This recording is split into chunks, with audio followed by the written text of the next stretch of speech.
Camilo Zacchia, psychologue, Institut Douglas.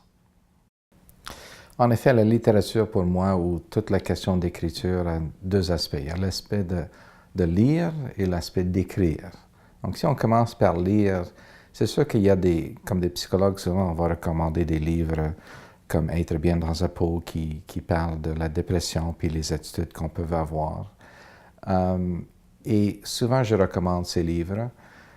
Sont des livres assez précis, avec des exercices, des devoirs. Mais il y a aussi la question de littérature pure.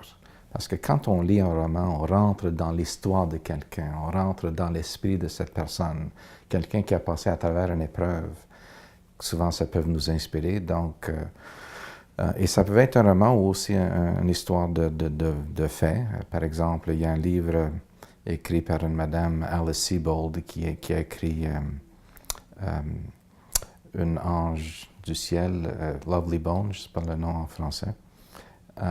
Et son deuxième livre était une histoire de son propre viol et ce qu'elle a vécu. Et j'avais une madame qui était agressée sexuellement et j'ai recommandé ce livre à elle. Je pense qu'elle était capable de rentrer dans l'histoire et à trouver la force là-dedans. Donc, avant tout, c'est vraiment, la littérature nous donne l'opportunité de se mettre dans la vie, dans l'esprit de notre personne et de vivre ce qu'ils ont vécu, et souvent, ça nous inspire à avancer. Il y a tout un autre aspect aussi de la littérature. Une, c'est de l'écrire et de pouvoir se défouler. Et je pense que souvent, comme les psychologues vont souvent recommander deux types d'écriture. Il y a une façon où c'est très précis. On demande aux gens d'écrire un événement, quand est-ce qu'ils ont vécu une tristesse, quand est-ce qu'ils ont vécu une anxiété, et qu'est-ce qui est rentré dans leur tête. En faisant ça, on a une tendance de pouvoir identifier les thèmes qui surviennent. Quelqu'un qui pense qu'il n'est jamais à la hauteur des autres, on pourrait commencer à questionner ça, vraiment pour changer un peu les perceptions. Ce n'est pas un exercice de pensée positive, mais un exercice d'aller chercher ouvertement, clairement la réalité pour pouvoir avoir des attentes envers lui-même plus réalistes et plus justes. Mais il y a aussi la question, parfois, juste d'écrire pour le but d'écrire seul, de parler des émotions. Souvent, les gens qui consultent ou les gens qui souffrent de dépression ou anxiété ou autres conflits ont problème souvent à gérer leurs émotions.